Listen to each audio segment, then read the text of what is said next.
Hello friends, welcome to my YouTube channel the clear fact. दोस्तों, आज 27 मई 2022 के current affair section में आपका स्वागत है। तो चलिए आज का वीडियो शुरू करते हैं।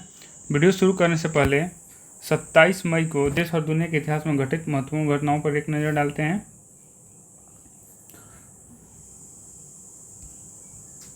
27 मई 1813 अमेरिका ने फोर्ट जॉर्ज कनाडा पर कब्जा किया। ऐसे ही आज ही के दिन 1908 में मौलाना हकीम नूरुद्दीन अहमदिया मुस्लिम समुदाय के पहले खलीफा बने। ऐसे ही आज ही के दिन 1927 में चीन के गृह युद्ध में जापानी सेना का दखल हुआ। ऐसे ही आज ही के दिन 1941 में जर्मन जंगी जहाज बिस्मार्क को ब्रिटिश नौसेना ने डुबोया। ऐसे ही आज ही के दिन 1948 में महात्मा गांधी की हत्या का मुकदमा शुरू हुआ। ऐसे ही आज ही के दिन 1964 में आज़ाद भारत के प्रथम प्रधानमंत्री जवाहरलाल नेहरू का निधन हुआ। ऐसे ही आज ही के दिन 1997 केवल महिलाओं का पहला दल उत्तरी ध्रुव पर पहुंचा। दल में 20 ब्रिटिश महिलाएं थीं। तो चलिए आज का अपना करंट अफेयर क्वेश्चन देखते हैं। आज का पहला क्वेश्चन है, विश्व स्वास्थ्य संगठन यानी WHO के प्रमुख के तौर पर निम्न में से किसे चुना गया है। इसके लिए ऑप्शन ए है टेड्रोस एडहक नाम ग्रिबेयस, ऑप्शन बी है मारिया वान केरखो, ऑप्शन सी है सौम्या स्वामीनाथनी, ऑप्शन डी है राहुल सचदेवा। इनमें जो सही ऑप्शन है वो है ऑप्शन ए टेड्रोस एडहनाम ब्रिगेयसस को एक बार फिर WHO प्रमुख के रूप में चुना गया है। डॉक्टर टेड्रोस पहली बार 2017 में चुने गए थे। उन्होंने कहा कि WHO स्वास्थ्य को बढ़ावा देने, दुनिया को सुरक्षित रखने और कमज़ोर लोगों की सेवा करने अपने मिशन को पूरा करता है। WHO के कार्यकारी बोर्ड ने जनवरी 2022 में बैठक की थी। तो चलिए नेक्स्ट क्वेश्चन देखते हैं। हाल ही में किस देश ने मंकी पॉक्स मामला दर्ज करने वाला पहला खाड़ी देश बन गया है। इसके लिए ऑप्शन ए है कुवैत, ऑप्शन बी है ओमान, ऑप्शन सी है कतर तथा ऑप्शन डी है UAE। इनमें जो सही ऑप्शन है वो है ऑप्शन डी यानी संयुक्त अरब अमीरात हाल ही में मंकी पॉक्स का मामला दर्ज करने वाला पहला खाड़ी देश बन गया है। UAE सरकार के अनुसार पश्चिम अफ्रीका से आई एक 29 वर्षीय महिला मंकी पॉक्स से संक्रमित पाई गई है और उसका इलाज चल रहा है। UAE सरकार ने कहा कि वह किसी भी आउटब्रेक से निपटने के लिए पूरी तरह से तैयार है। वर्ल्ड हेल्थ ऑर्गेनाइजेशन के अनुसार मंकी पॉक्स वायरस एक आर्थ्रोपॉक्स वायरस है जो चेचक की तरह है। चेचक की तरह इसके लक्षण भी हल्के ही होते हैं। चलिए अगला क्वेश्चन देखते हैं। विश्व आर्थिक फोरम की वार्षिक बैठक 22 मई से 26 मई 2022 तक किस देश में आयोजित की जा रही है।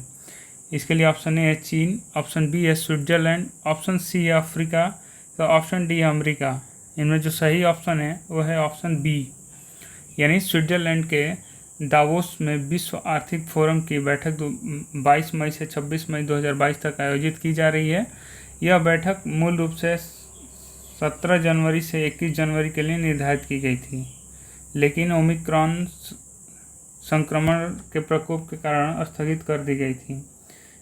यह बैठक दुनिया भर में के नेताओं की दुनिया की स्थिति का जायजा लेने और भविष्य के लिए नीतियों को आकार देने के अवसर पर प्रदान करती है। तो चलिए नेक्स्ट क्वेश्चन देखते हैं। भारत और किस देश ने उर्वरक क्षेत्र में सहयोग के लिए समझौता ज्ञापन पर हस्ताक्षर किए। इसके लिए ऑप्शन ए है जॉर्डन, ऑप्शन बी है सीरिया, ऑप्शन सी है इजराइल तथा ऑप्शन डी है इराक।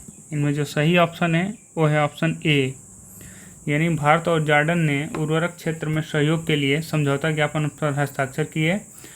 इसका उद्देश्य छोटी और लंबी अवधि के लिए उर्वरक को सुरक्षित करना है। केंद्रीय रसायन और उर्वरक मंत्री ने कहा कि जॉर्डन उर्वरक क्षेत्र के लिए भारत का पसंदीदा देश है और उन्होंने जॉर्डन से उर्वरक की आपूर्ति के लिए भारत विशिष्ट शर्तों की घोषणा करने का अनुरोध किया। भारत जॉर्डन से फास्फोटिक और पोटाश उर्वरक का सबसे बड़ा खरीदार है। जॉर्डन भारत को म्यूरेट ऑफ पोटाश के अपने उत्पादन का लगभग 25% आवंटित करता है। तो चलिए नेक्स्ट क्वेश्चन देखते हैं।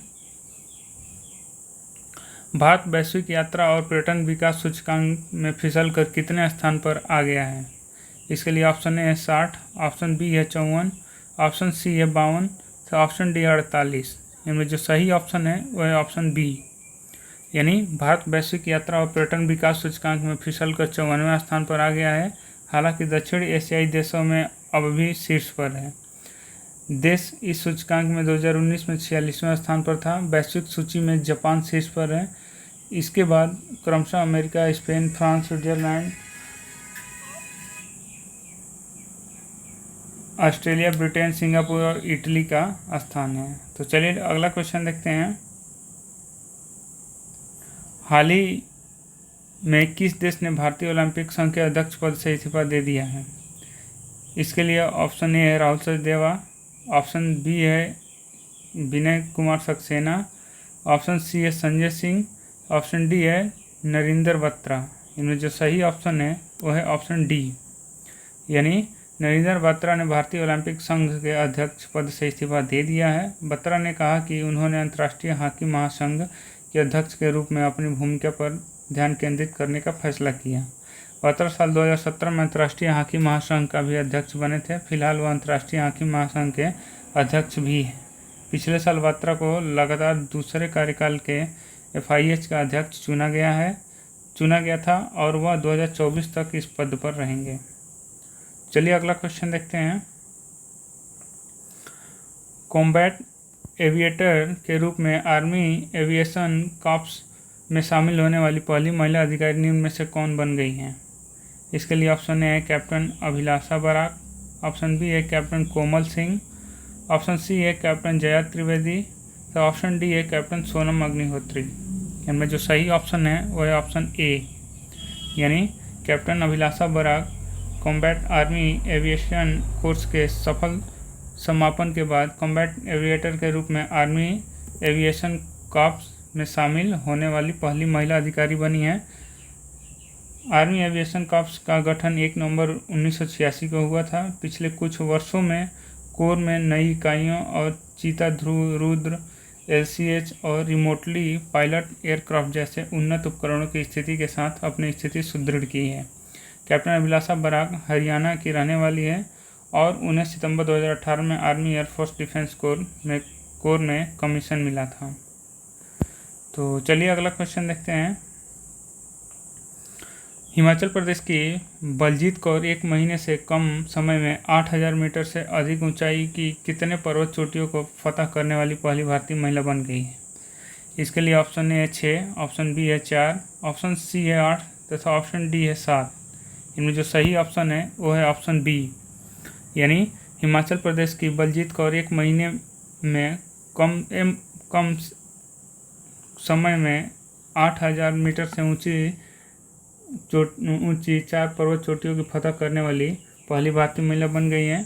पीक प्रमोशन प्राइवेट लिमिटेड के निर्देशक पासंग शेरपा ने बताया कि कौर ने हाल ही में माउंट लोहतसे फतह किया, जो कि दुनिया की चौथी सबसे ऊंची चोटी है। उन्होंने कहा कि वह एक सीजन में 8000 मीटर ऊंची 4 चोटियों पर चढ़ने वाली पहली भारतीय महिला बन गई हैं। तो चलिए अगला क्वेश्चन देखते हैं। किस राज्य के मुख्यमंत्री ने हाल ही में इंदिरा गांधी शहरी रोजगार योजना के कार्यान्वयन के लिए एक नई दिशा निर्देश को मंजूरी दी है? इसके लिए ऑप्शन ए है पुणे, ऑप्शन बी है पंजाब, ऑप्शन सी है गुजरात तथा ऑप्शन डी है राजस्थान। इनमें जो सही ऑप्शन है वो है ऑप्शन डी, यानी राजस्थान के मुख्यमंत्री ने हाल ही में इंदिरा गांधी शहरी रोजगार योजना के कार्यान्वयन के लिए नए निर्देश को मंजूरी दी है। यह 2022-23 राजस्थान के राज्य के बजट में मुख्यमंत्री अशोक गहलोत द्वारा घोषित एक शहरी रोजगार योजना है। इस योजना के क्रियान्वयन पर सरकार सालाना 800 करोड़ रुपए खर्च करेगी। इस योजना के तहत शहरी क्षेत्र में रहने वाले लोगों को प्रति वर्ष कम से कम 100 दिन का रोजगार प्रदान किया जाएगा। तो चलिए आज का लास्ट क्वेश्चन देखते हैं। यूपी बजट 2022 पेश करते हुए वित्त मंत्री सुरेश खन्ना ने कहा कि निराश्रित महिला पेंशन को बढ़ाकर कितने रुपए कर दिया गया है? इसके लिए ऑप्शन ए है 2000, ऑप्शन बी है 1500, ऑप्शन सी है 1000 रुपया तथा ऑप्शन डी है 500 रुपया। इनमें जो सही ऑप्शन है वो है ऑप्शन सी, यानी उत्तर प्रदेश विधानसभा में योगी सरकार 2 का पहला बजट पेश किया गया। वित्त मंत्री सुरेश खन्ना ने 6,15,000 518 करोड़ 97 लाख रुपए का बजट पेश करते हुए कई बड़े ऐलान किए। उन्होंने महिलाओं को ध्यान में रखकर भी कई ऐलान किया। वित्त मंत्री सुरेश खन्ना ने कहा कि निराश्रित महिला पेंशन को बढ़ाकर 1000 रुपये कर दिया गया है। वित्तीय वर्ष 2022-23 बजट में इस योजना के लिए 4032 करोड़ रुपए का प्रावधान किया गया है। इसके अलावा वृद्धावस्था पेंशन को भी बढ़ाकर 1000 रुपया प्रतिमाह कर दिया गया है, जिसका बुजुर्ग महिलाओं को भी लाभ मिलेगा। तो उम्मीद करते हैं ये वीडियो आपके लिए काफ़ी हेल्पफुल होगी। Thanks for watching the video and wish you all the best for your all coming exam. Thank you.